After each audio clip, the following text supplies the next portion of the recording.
Welcome back to the Side Chat Podcast. This is a series we do to talk about aviation history, military history, and a little bit about video games. Give you the story of the things that you see on your screen. I have Kobe Wobi here, and this episode we're going to talk about the Hawker Typhoon, which is a pretty important plane that I don't think a lot of people know a lot about. There's two things I want to mention first. The first thing being that our next podcast is going to be on the Hawker Tempest and Sea Fury. And if you want to help the channel out and help this podcast be published sooner, if you send in some replays of you playing possibly RB, let's say 3 to 5 air kills with the Tempest 2, Tempest 5, with the Sea Fury, that'd be a huge help. And you can just email it to the email address listed in the description below. Thank you to everybody who sent in Typhoon replays to make this episode possible.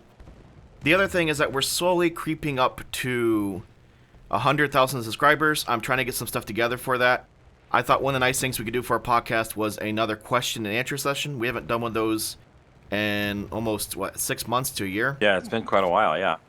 So basically I'm going to put a comment below that will say, please post your questions for the Q&A here. So please, just leave a comment on that one. Makes it much easier to find it. And I'll give you a little basic guidelines. The more creative your question is, the better chance it will be to be picked. If you ask me what battle rating should the Typhoon Mark 1A be, I probably won't pick it. This is your chance to ask something maybe a bit more personal or something, just a great discussion piece for Kobe, myself, Weevil, maybe Coffee Gaff, or whoever else joins us. So just keep that in mind. All right, the Hawker Typhoon, one of my favorite warbirds of World War II, but it's plagued by a lot of issues, and it was supposed to be the next great fighter for the Royal Air Force that turned into a failure, and then it kind of found redemption later on. But the Typhoon will date back to 1936 when the Air Ministry called for a successor to the Spitfire and Hurricane. The requirements for the new fighter was that it had to be 100 miles an hour faster and it needed heavier armament. 100 miles an hour faster is a pretty big ask. That's a pretty fast, Yeah, that's a huge jump. And by more armament, they meant more Browning 303s. What I was reading is this is a heavier, so I think they were actually thinking about 20 millimeter at the time, or something bigger than 303s. It could be, I don't know. All I know is that the first one had 12 fucking machine guns in it for some reason.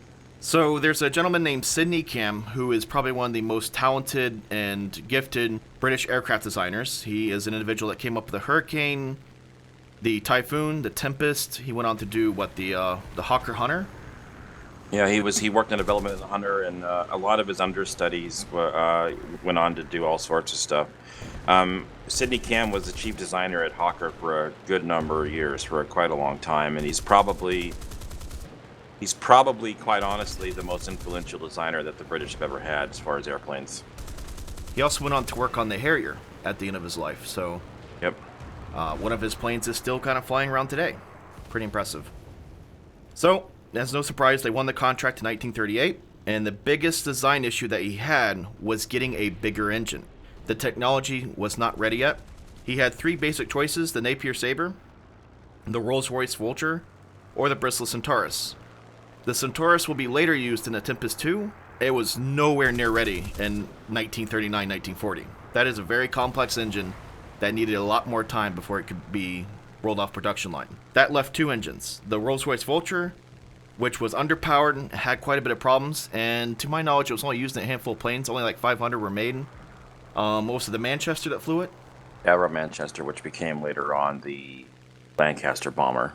Of course, we had the Napier Sabre, which was the engine that the Typhoon flew with. Very complex engine, very, almost you want to say finicky. It was an absolute powerhouse. It was right at the cusp of technology for the late 1930s, early 1940s. I mean, it was right there.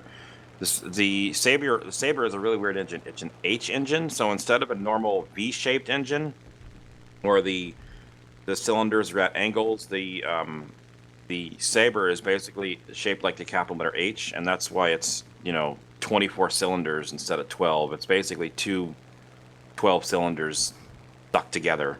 Yeah, there's two banks of 12 cylinders, and then there's two crankshafts that connect to them. Yeah, it's an extremely complex engine. We actually tried the same thing. Allison developed basically an H or an X of the 1710 that was in the P-38, the P-40, the P-39, all that stuff like that. I think it was called the 37.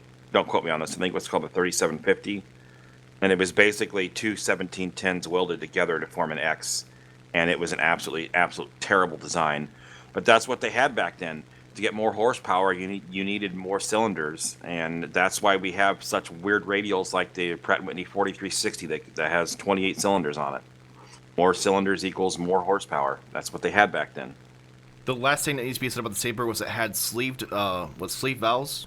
Yeah, it was a sleeve valve engine. So instead of a normal engine with push rods and tappet valves and all sorts of crap like that, the piston slid in the cylinder, and between the cylinder wall and the piston was this thing called a sleeve that moved up and down with the piston, and there were holes drilled in it. So in the intake portion, the intake holes were open, and then the sleeve slid up and down, and in the exhaust portion of the combustion, the exhaust valves, they weren't really valves, they were holes, were open. It's actually it's a pretty cool design. It's very British. The British were really the only people that ever really used it.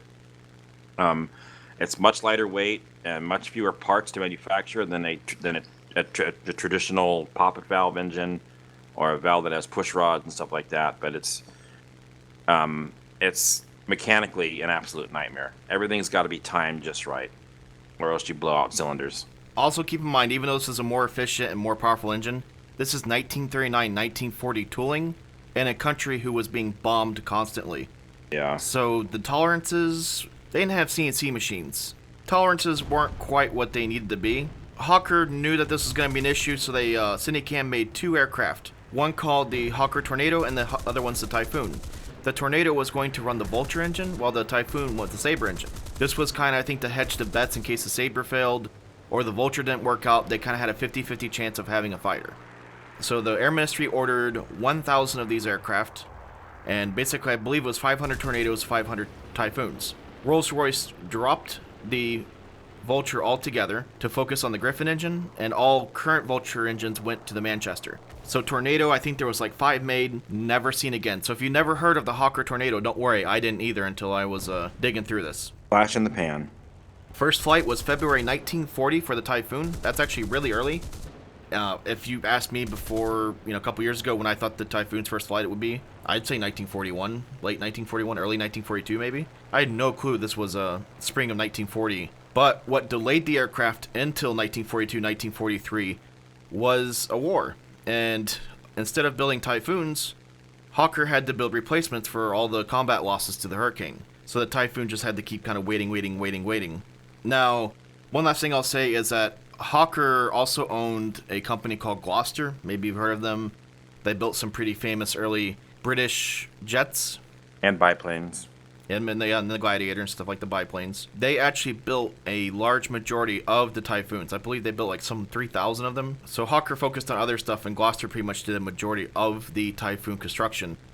The story of the Typhoon, after it's constructed and designed and ordered and whatnot, when the Typhoon actually first started entering service, a gentleman named Paul Ritchie was basically put in command of the first 3 squadrons of Typhoons.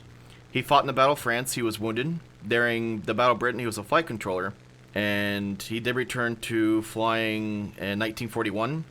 He was chosen to get the first 3 squadrons. He got to pick where he put them.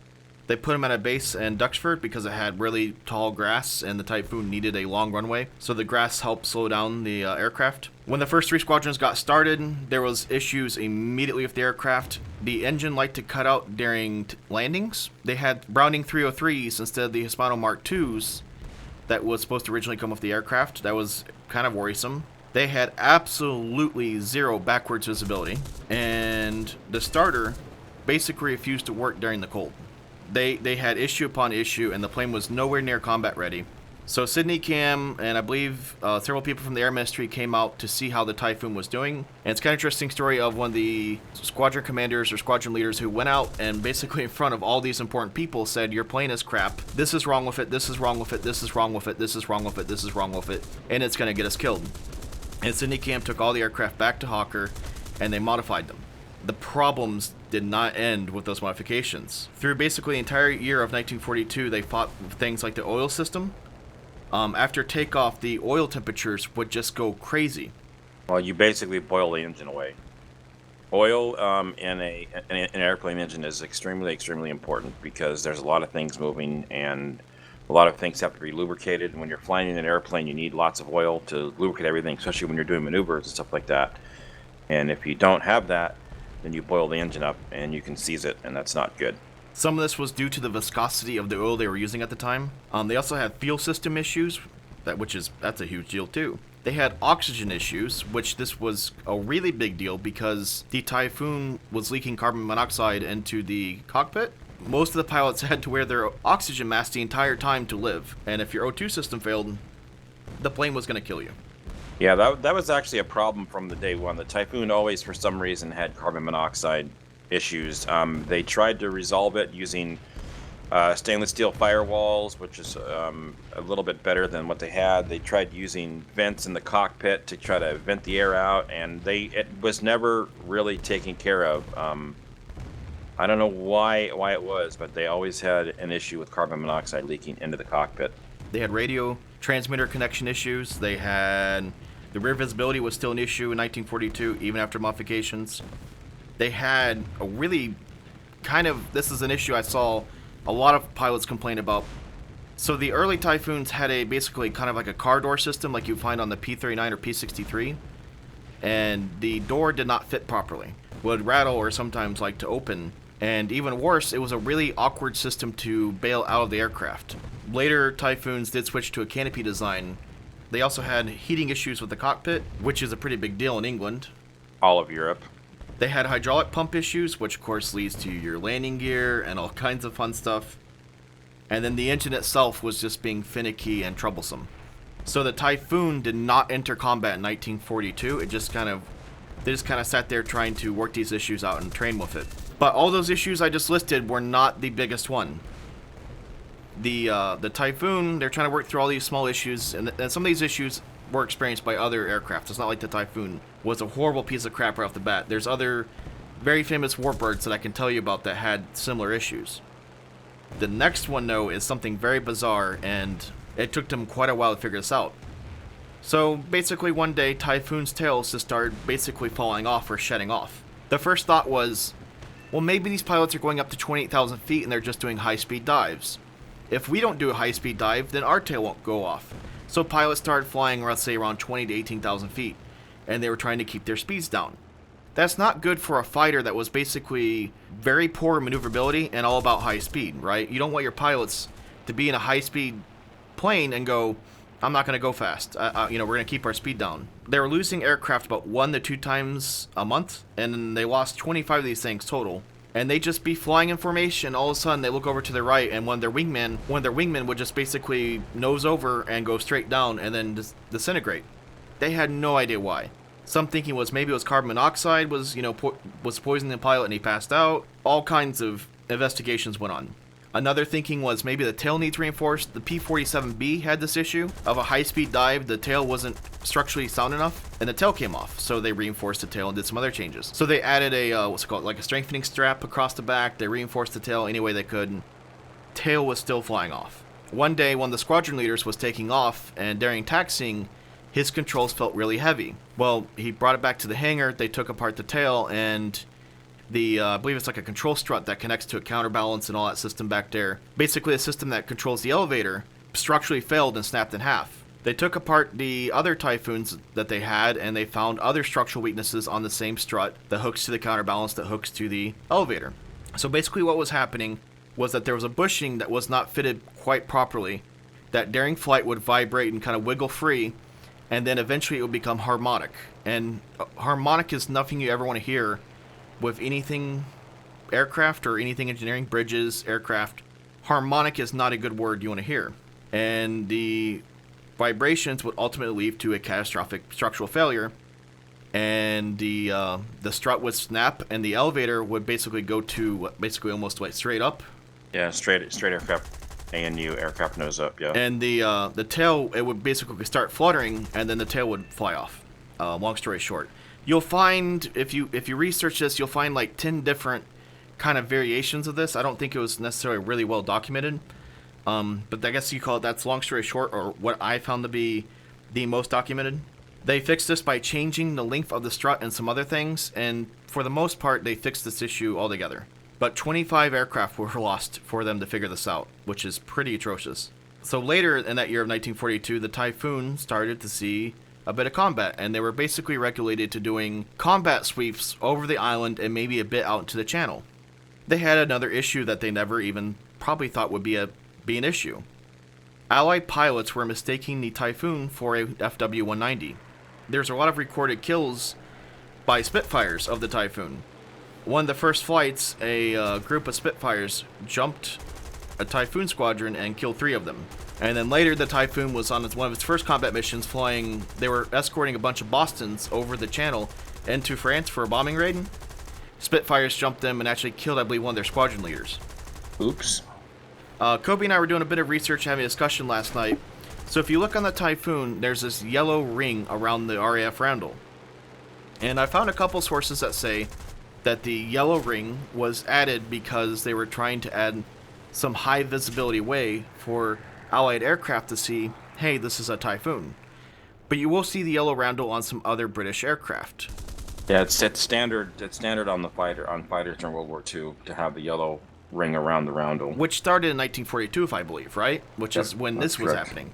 So I don't know how much of a correlation was it. Was it because of the Typhoon the yellow ring was added? I don't know. All the research that I found says that it's just to add visibility to the roundel. It very well could be because of Typhoon, but if they did it, system wide with all the fleets, I would assume it's just because they were having issues with getting identified to begin with. It very well could have been put on the Typhoon first. You never know. Of all of these issues, friendly fire, carbon monoxide, tails falling off, low maneuverability, on September 18, 1942, the 3 squadrons at Duxford were disbanded. The Air Ministry wanted to find a new purpose and a new role for the Typhoon. Re-entered it back into combat as a low-level fighter and eventually a fighter-bomber. And this is where the Typhoon started to make a name for itself. The aircraft itself is actually a really good gun platform. 4 20mm cannons. It could drop, 250, 500, and 1,000 pound bombs. And that's pretty good. 4 20mm cannons, bombs, it could do some damage.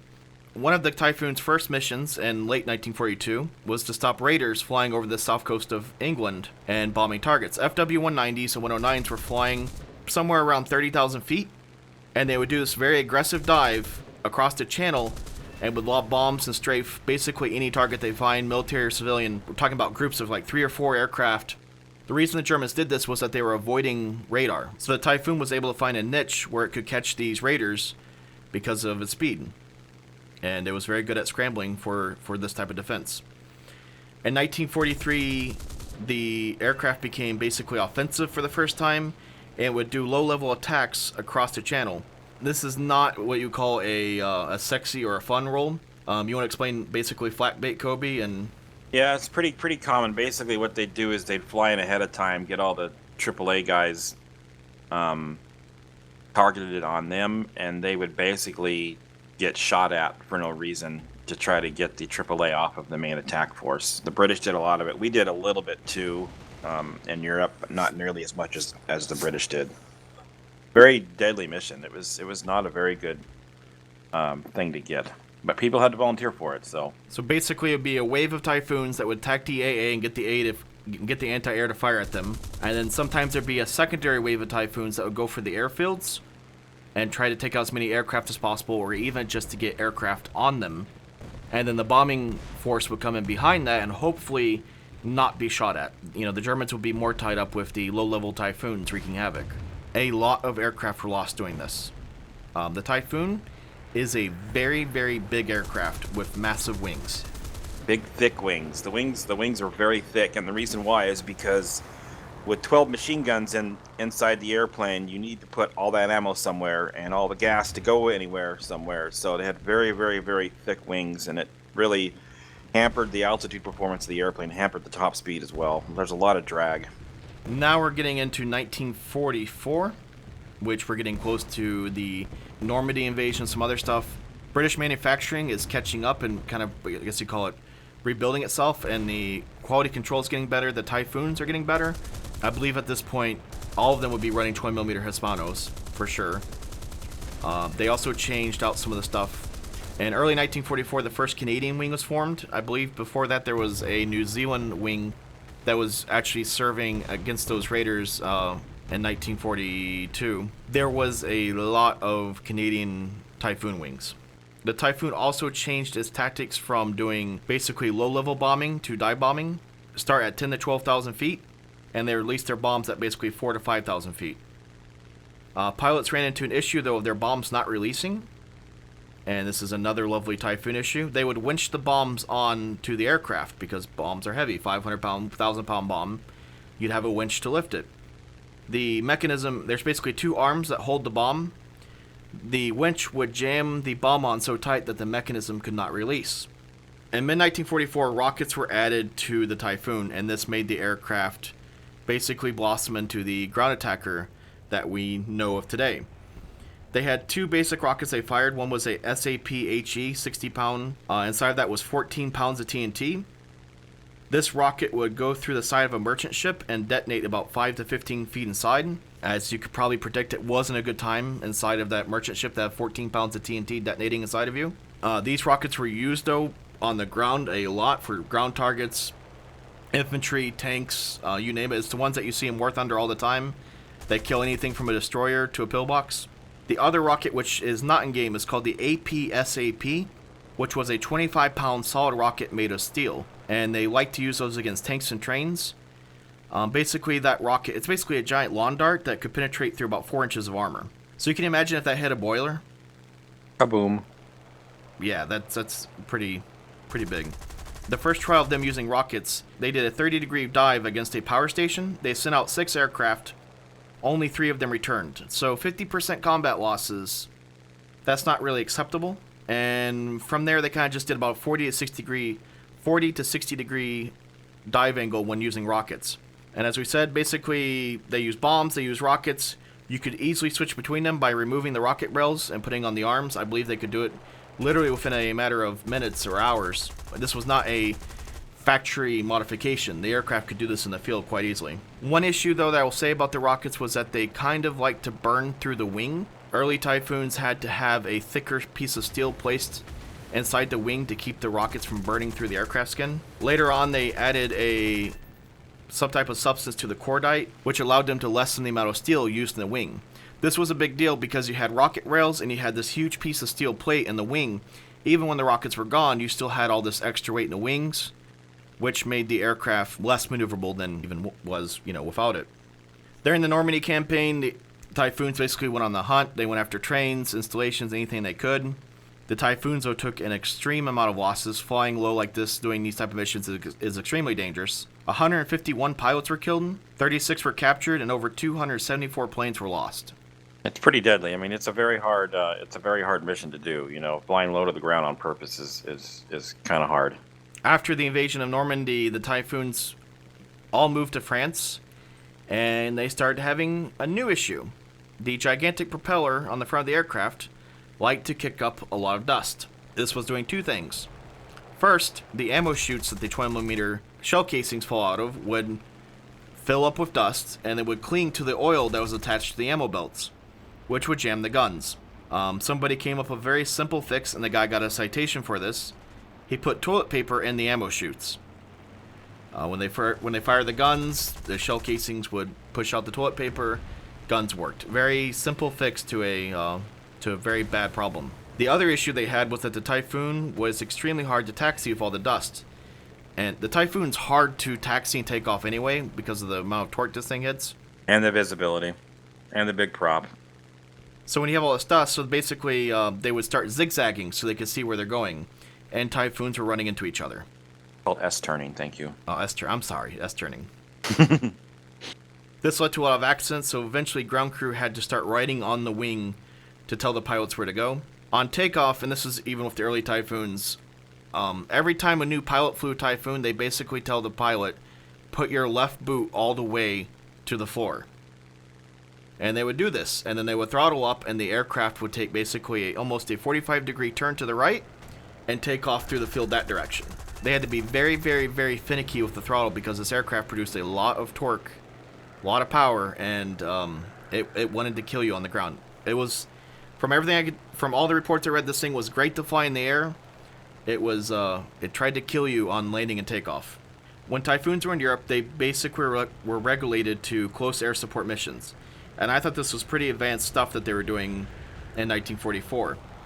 You'd have like a command tank sitting in the battlefield. Let's say a command Cromwell. You'd have a commander with a beret on, right? And he'd have a radio. And he would tell the Typhoons what to strike. And they would mark the targets with, let's say, red or blue or yellow smoke, whatever the smoke color is for that day or week. They would mark the targets with that. The Typhoons were not allowed to attack anything unless the target was marked with that smoke and they had authorization. They were really trying to keep friendly fire down as much as possible. They also had this thing they would do called a bomb line. And every day they'd have basically a line on a map that would say Allied forces would be here, Germans will be here. Do not bomb on this side of the line. And so the Typhoons had to be very aware of where they were. They did a combat formation of 8 Typhoons. There'd be 2 groups of 4. When they got their orders to ground strike something, 4 Typhoons would dive in. The other 4 would stay up at about 8,000 feet and provide top cover. And then they would trade, and then when they were both empty of ordnance, they take off. 8 more Typhoons take their place. It's actually a very effective way of an offensive attack, I think. And this was very advanced for 1944. I think this was actually probably one of the first times this happened, and we basically do something similar today for our militaries. You start getting into the Battle of the Bulge, which is where I think the Typhoon is probably most famous. The Typhoon, the P-47, the P-51 did a lot of, I guess you want to call it defensive flying. Basically, their mission was to stop the German spearheading. A lot of ground pounding. Ground pounding. The weather was absolutely terrible, and that's what kept most of these aircraft grounded. Whenever they could fly, they'd go up with their bombs, rockets, cannons, and they would basically try to find British, American, and German tanks. Of course, they only want to bomb one of those 3, which is really hard to tell the difference of at 5,000 feet looking down a little dot and trying to tell what the hell it is, but they got pretty good at it. There's actually a lot of documented accounts of German armor being taken out as close as 500 yards from the British line. That's a pretty big game changer to all of a sudden just, have German tanks exploding when they're trying to attack. As you can imagine, the 12mm cannons against open-top troop carriers or half-tracks or trucks or horses or bicycles, they're gonna just wreak havoc. So you'll see a lot of kind of paintings or stories of the Typhoons during the Battle of the Bulge. After the Battle of the Bulge, the Typhoons' mission changed to more of interdiction, and they were sent in as basically raiders into the heartland of Germany. They were looking for anything, basically anything they could get. Supply lines, troop transports, supply transports, trains. They were especially looking for V2 rocket sites. That was one of the missions they were really good at because they could fly low and fast and find a target. And especially with the German Air Force being back on its heels, the Typhoons could do a lot more ground attacking. One thing I'll say, and I hear this kind of being said here and there, you hear people saying the P-47 or the Typhoon could kill a tank with its guns. Of course, that depends on what kind of tank it is, but for the most part, 20mm cannons and 50 cal are not going to kill a tank. I've heard stories of rounds bouncing on the street and the concrete and going up underneath the tank and killing it. What would happen, though, is Typhoons would strafe German tanks, and the Germans would sometimes abandon the tank. And probably for good reason. I mean, A, you're in a tin can hearing really big rounds striking the side of it. That tells you something bad's going to happen. And you're probably expecting rockets or bombs to quickly follow. If you're in a tank being strafed, I would eventually probably want to get the hell away from that tank, right? Of course. Gotta be terrible. You could get lucky shots, and of course weird things happen, but for the most part, I'm gonna believe that bombs and rockets probably took out the most tanks. German troops were moving quite a bit without anti-air cover in 1945, and there's some pretty horrific battle reports I read of just Typhoons flying around 3, 4, 5 times without anything bothering them, and they would just wipe out sometimes between 45 to 100 or even sometimes up in the thousands of infantry that were just left unprotected. Anytime you have air superiority in combat and you can have ground attackers roam freely, it's very bad for the people on the ground. Weirdest instance I read of this was that the British Army gave intelligence to the Typhoons that there was a large group of Germans encamped in the forest somewhere. So they knew what forest it was. They flew around for quite a while, couldn't find them at all. And before they ran out of fuel, they decided to just dump their rockets into the forest and leave. So they blindly fired the rockets into the woods, and the British Army later found 600 dead Germans in a camp. Those HE rockets were absolutely devastating to almost everything they touched. For an aircraft that was kind of deemed, I guess, crap, that was supposed to be the next great British fighter and never became a fighter, it found a lot of success as a ground attacker, I would say. I think it's one of the more important planes of World War II. I don't know if Kobe would agree.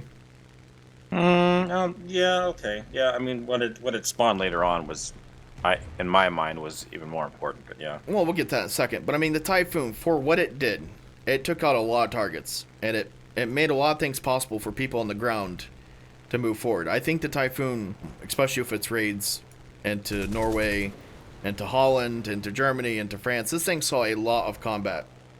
3,300 were made, 23 squadrons existed. During the war, 670 pilots were lost. After the war ended in 1945, all of the aircraft were scrapped. Not sold, not kept around, they were immediately scrapped. I think there's about 10 or so survivors on the planet. What we're going to talk about a little bit next is that the Typhoon was just kind of the start of a series of aircraft that were really impressive, and we'll get onto that in the next podcast about the Tempest Mark II and the Tempest Mark V, which technically the Typhoon and the Tempest are the Typhoon, the Tempest, it started out actually as Typhoon 2. It started out as an improved Typhoon with a better engine, although it really had the same engine. A much better wing. It had a laminar flow wing like the P-51 that was much thinner, and so it was much faster. It could climb better. Basically was an attempt to fix all of the faults with the original Typhoon. Technically, it was a Typhoon Mark II and a Typhoon Mark V, but the Tempest were so much better aircraft that they just renamed them to get the Typhoon name off of the aircraft, because the Typhoon was not necessarily it wasn't liked by the bigwigs, by the Air Ministry. Yes, and it makes sense. This aircraft was supposed to be a fighter. It was supposed to be something that could take off. Like, one of the brilliant things with the Spitfire and the Hurricane was that it could take off within like 5 to 10 minutes. The Napier Sabre doesn't do anything in 5 to 10 minutes. I've actually heard stories of this aircraft sitting on the ground for 45 minutes trying to get the oil temperatures correctly and getting this thing started. So if you saw a target on radar and it took you half an hour to get up, to get up into the air, the target's already, gone. Long gone. Long gone. Kobe will tell you, even in War Thunder, in the early days of War Thunder, you would fly a Typhoon and everything would take off, and Gaijin put in this mechanic where you sat there for like 45 seconds until your engine would provide power. I mean, they were kind of simulating the Napier Sabre. One issue that the Sabre had, like I said, it did not like cold weather, even into 1944, 1945. A lot of ground crew did not like their pilots starting the Typhoon during winter, and they would actually start it for the pilots, because if the pilot flooded the engine, it took something like 45 minutes to an hour to pull the spark plugs from 24 cylinders, clear out the engine and then restart it. And basically they missed their mission. It was a very finicky engine. Very powerful engine, very impressive engine. I'd still like to see one someday. I've actually never have. I've seen the Centaurus, which is an absolute behemoth. I don't even know if there are any in the U.S. I don't think there are any in the U.S. at all. There might be one at Dayton, at the Air Force Museum, but that's probably it. I have no idea. For 1939, that's an impressive piece of mechanical engineering. I don't know where you rate the Typhoon on like a scale of 1 to 10 of a great warbird or a bad warbird. I mean, it has such a... It was mediocre. It really was, but... Yeah, it was. But, I mean, it was good for what we had. At the time, it was good. I think it was a great warbird for 1942, 1943. The plane might have been just ahead of its time, honestly. Yeah, I would agree with that. I mean, it was a very ambitious project from the get-go, and it just, with the war happening and, the problems with the engine, the problems with all sorts of stuff, it just never achieved its full potential. Pretty common with airplanes. You see a lot of that sometimes.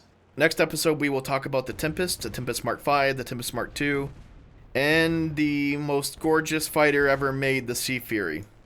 So if you want to be a hero and give us some Sea Fury, Tempest Mark II, Tempest Mark V footage, we would be eternally grateful. I know those are higher battle rating planes, and not a lot of people have them. But if you're up for the mission, you will. I will give you a digital pat on the back. Remember, also we're taking questions for a 100,000 subscriber Q&A at the bottom. Hope you learned something. Like I said, ask questions. We're here. Thanks for listening. Bye.